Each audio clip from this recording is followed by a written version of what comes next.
Pada pertemuan kali ini, kita akan membahas mengenai materi sistem pelumasan.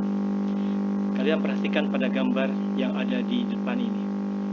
Di sini dijelaskan ada satu fungsi pelumasan. Pelumasan itu adalah berfungsi untuk mengurangi keausan dan gesekan pada bagian-bagian yang bergerak. Seperti kita ketahui bahwa bagian yang bergerak di kendaraan itu banyak. Piston, poros engkol, kemudian posisinya selain yang Bapak sebutkan tadi, ada beberapa komponen lain yang memang bisa bergerak secara terus-menerus dan bergesekan. Kemudian, fungsi yang kedua adalah pada sistem pelumas ini sebagai pendingin, di mana pelumas ini berfungsi sebagai pendingin untuk mengurangi panas yang terjadi akibat proses pembakaran. Ya, kita perhatikan pada gambar kedua. Fungsi selanjutnya adalah pelumas ini adalah sebagai perapat untuk menyumbat bagian-bagian atau rongga, contohnya seperti piston yang berada di ruang bakar. Dia di mana piston ini mempunyai cincin atau ring pelumas dan ring kompresi, di mana ring ini harus dilapisi. Maka sebagai pelapis, pelumas berfungsi untuk melapisi bagaimana agar pada saat langkah kompresi piston di ruang bakar tidak ada kebocoran kompresi. Kemudian fungsi yang selanjutnya adalah sebagai pembersih. Pelumas ini berfungsi untuk membantu membersihkan bidang-bidang yang dilumasi. Di sini ada poros engkol, ada batang katup, ada katup yang memang posisinya pada saat bergerak bisa saja pada proses pergerakan ini ada kotoran atau karat, dan di mana pelumas ini berfungsi untuk membersihkan.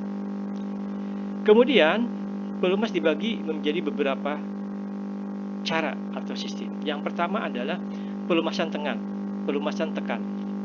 Kalian perhatikan di bawah ini, gambar yang ada di hadapan kalian ini adalah sistem pelumasan tekan, di mana oli yang berada di ruang quarter ini dihisap.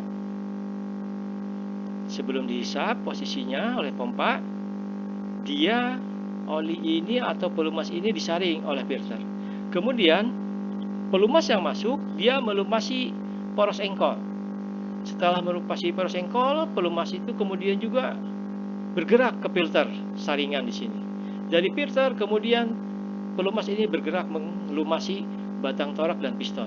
Kemudian sebagian bergerak menuju camshaft dan tuas katup. Setelah itu dilumasi, dia balik lagi turun ke bawah, masuk ke ruang quarter, dan kembali seperti itu sirkulasinya. Selanjutnya, supaya kalian bisa lebih paham, prinsip dari dasar dari sistem pelumasan adalah oli yang ada di quarter itu dipompakan pada bagian motor yang memerlukan pelumasan dan turun dengan sendirinya kembali ke ruang bakar, ke ruang quarter.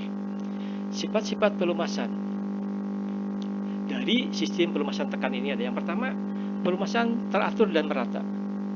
Kedua, memberikan pendinginan dan pembersihan pada setiap bagian yang diakhiri oleh pelumasan. Kemudian pompa ini digerakkan oleh motor, di mana hasil pemompanya tergantung dari putaran motor.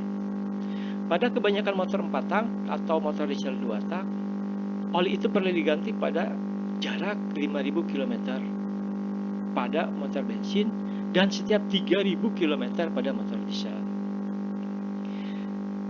Kemudian skema dari pelumasan tekan bisa dilihat di gambar posisinya yang seperti ini. Di mana dari gambar ini ada gambar nomor 1, nomor 2, nomor 3, nomor 4, nomor 5. Nomor 1 itu adalah carter. Carter itu adalah fungsinya sebagai tempat persediaan minyak pelumas. Kemudian nomor 2 adalah saringan kasar, mencegah pompa dari kotoran kasar yang masuk sehingga tidak masuk ke ruang bakar. Kemudian nomor 3 pompa oli, menghisap dan menekan oli ke pemakaian. Yang keempat, katup pelepas, fungsinya untuk mencegah kelebihan tekanan oli. Yang kelima, saringan untuk menyaring oli.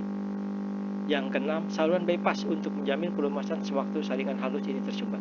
Dan yang ketujuh adalah saklar tekanan untuk mengaktifkan lampu kontrol jika tekanan oli berkurang. Nah, ini adalah dasar dari sistem pelumasan tekan. Mudah-mudahan kalian bisa memahami dari penjelasan Bapak, dan silahkan apa yang tadi sudah Bapak sampaikan ditulis, disalin ke buku tulis kalian sebelum Bapak melanjutkan pada materi yang selanjutnya.